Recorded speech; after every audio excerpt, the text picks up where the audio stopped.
Si les plaquettes sont normales maintenant, vous dites attention, quelle peut être l'origine? Et là, maintenant, vous passez dans les atteintes qualitatives. Donc, c'est soit une atteinte quantitative des plaquettes, thrombopénie, ou une atteinte qualitative des plaquettes. Et l'atteinte qualitative des plaquettes, il vous a voilà, des thrombopathies. Donc, les thrombopathies, parfois, c'est constitutionnel, c'est compliqué, parce que vous ne pourrez pas avoir la certitude, parce que c'est une affaire de glucoprotéines. Il faut les doser. Comment les doser? Où les doser, vous ne savez pas. Par contre, vous avez des moyens de penser à cela. Donc, vous avez des signes cliniques, vous avez absence de thrombopénie. Si les choses évoluent depuis la naissance, ou bien vous avez un enfant qui fait des épisodes de poussée-rémission, vous dites attention, il peut s'agir de causes constitutionnelles. D'accord? Maintenant, si ce n'est pas une thrombopathie, il peut s'agir d'une maladie de Willebrand, parce que c'est une maladie de l'hémostase primaire. Et dans la maladie de Willebrand, ce qui est un peu particulier, et il vous l'a expliqué, le facteur Willebrand va se lier aux plaquettes et va servir, comment on dit, de port. Donc, c'est le facteur porteur de la protéine facteur 8. Donc, le facteur Willebrand, c'est lui qui porte le facteur 8.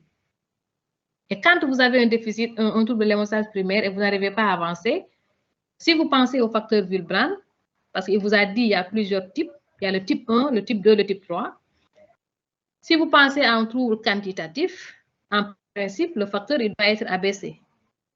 Comment faire? Vous le dosez. Vous dosez le facteur Willebrand lui-même, et puisque lui, il porte le facteur 8, vous pouvez également en même temps doser le facteur 8. Parce que si vous êtes dans un type quantitatif, il peut avoir, vous pouvez avoir une diminution du facteur Willebrand et une diminution du facteur 8. Et cela confirme votre maladie de Willebrand. Si maintenant c'est un trouble qualitatif, là c'est beaucoup plus compliqué. Parce que le facteur sera normal en termes quantitatifs, aussi bien le Willebrand que le facteur 8. Mais là, vous aurez toujours un déficit du facteur 8. Vous voyez un peu? L'autre possibilité, ce sont les anomalies vasculaires.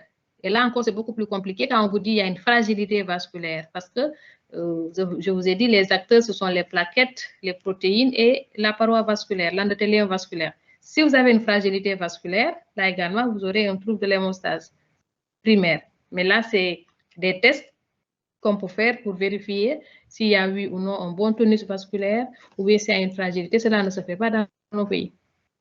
Et vous voyez l'algorithme là qu'il vous a présenté. Donc, syndrome hémorragique de type hémostase primaire, ce sont des hémorragies cutanées ou muqueuses, purpura, ecchymose, etc. Première chose, hémogramme. Quantitatif, regardez les plaquettes. Si c'est thrombopénie, vous avez trouvé la réponse. Maintenant, ce qu'il vous faut, c'est rechercher la cause. Et il vous a présenté les causes de thrombopénie. Et là, il faut procéder par étapes. Constitutionnelle, acquise. Et vous suivez l'algorithme. Si ce n'est pas une thrombopénie, pensez à la maladie de Willebrand et explorez. Quantitative ou qualitative. Sinon, anomalie qualitative des plaquettes. Explorez. Sinon, anomalie vasculaire. Donc là, il y a une flèche qu'il faut rajouter. Bon, ça, c'est vrai que c'est un schéma que vous avez trouvé dans un livre, mais il faut rajouter l'anomalie des vaisseaux. Maintenant, allez-y à la coagulation, l'autre branche, sur le premier schéma, pathologie de la coagulation. Le premier schéma. Voilà. Donc là, on a vu pathologie de l'hémostase primaire, pathologie de la coagulation. Descendez un peu. Je veux juste voir ce qui est en haut. Non, montez. Excusez-moi, montez. Voilà, vous avez vu la brèche vasculaire. Mais la pathologie, comment on dit, la coagulation, elle fait suite à l'hémostase primaire. Hein. Normalement, on aurait dû faire une flèche de l'hémostase primaire et à la fin, aller vers de l'autre côté. Ce n'est pas l'un ou l'autre, c'est l'un puis l'autre. La coagulation, elle prend le relais après l'hémostase primaire. Alors, la coagulation, c'est deux voies. La voie rapide et la voie lente. Donc, voie endogène, voie exogène. Et si vous regardez les facteurs, vous comprendrez comment explorer la coagulation quand vous suspectez telle chose. Et il vous a dit que le facteur 7, c'est le facteur spécifique de la voie exogène. Vous voyez là, voilà. Donc, la voie exogène, c'est elle qui fait intervenir le facteur 7. Elle active le facteur 7 en facteur 7 activé. Et donc, si vous voulez explorer la voie exogène, vous allez doser le facteur 7. S'il est normal, vous n'avez pas d'anomalie de la coagulation en rapport avec la voie exogène. Et bien, s'il est abaissé, vous êtes devant un trouble de la coagulation avec un déficit en facteur 7. À côté de cette voie exogène, vous avez la voie endogène.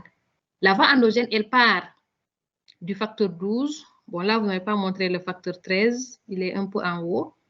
Donc, c'est 13, 12, 9, 10, etc. Donc, ça commence par le haut là et ça descend. C'est pas grave, c'est pas grave. Parce qu'on ne peut pas tout représenter sur le schéma. Donc, le facteur 12, il est activé en 12 activé. Ce 12 activé active le facteur 11.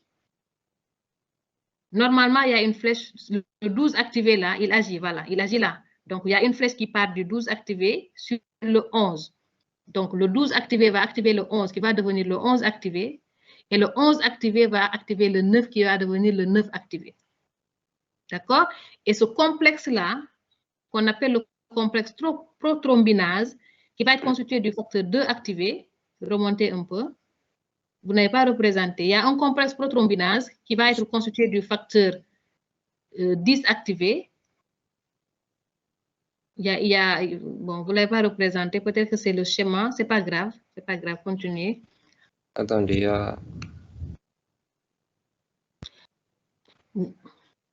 un autre schéma ici. Il y a un autre schéma. Là. Voilà.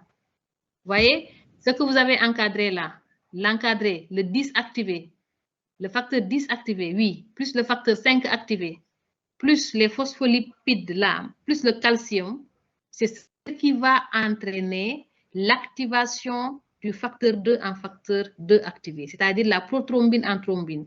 Et c'est ce qu'on appelle le complexe prothrombinase. Et l'activation de ce complexe prothrombinase se fait par deux voies, la voie exogène et la voie endogène. Comme on dit, tous les chemins mènent vers Rome. Que ce soit la voie endogène ou la voie exogène, les deux arrivent à activer le complexe prothrombinase. Et c'est ce complexe prothrombinase qui va activer la prothrombine en thrombine. Et c'est cette thrombine qui va transformer le fibrinogène en fibrine. Et c'est cette fibrine qui va constituer maintenant le clou définitif qui va arrêter la brèche. Le clou plaquettaire était transitoire, le clou fibrinolytique est un clou définitif. Et maintenant, regardez, il vous a mis une flèche ici, vous indiquant le facteur, le TCA, pour vous expliquer que cette voie-là, elle est explorée par le temps de céphaline activé, ou bien le temps de céphaline kaolin, pour ceux qui disent TCK. D'accord? Donc, le TCK, vous voyez, il va explorer les facteurs 12, les facteurs 11, les facteurs 9, les facteurs 8, ainsi de suite. Donc, tout ce qui est de ce côté est exploré par le TCA. D'accord? Tout ce qui est de ce côté-là est exploré par le TQ. Le TQ, c'est le temps de Quick, mais dans la pratique, on dit TP, temps de prothrombine. C'est la même chose, TQ ou TP. Ce qui les différencie, c'est que le TP est exprimé en pourcentage, et le TQ est exprimé en minutes, d'accord? En secondes. Et quand vous avez une anomalie qui fait suspecter la voie endogène, c'est le TCK que vous allez demander. Si vous avez une anomalie qui fait suspecter une anomalie, la voie exogène, vous demandez le TP. C'est aussi simple que cela. D'accord? Maintenant, si vous avez l'anomalie des deux, vous êtes là. L'anomalie des deux, voyez là où ils se rassemblent. Voilà. Donc, une seule branche, un seul explorateur. Quand vous avez l'union, là où les deux se regroupent, les deux facteurs peuvent intervenir. Et maintenant, en fonction de ce que vous avez sur la clinique et ce que vous avez sur l'orientation, parce qu'encore une fois, le TCK et le TP vous orientent simplement vers les facteurs qui pourraient être déficitaires.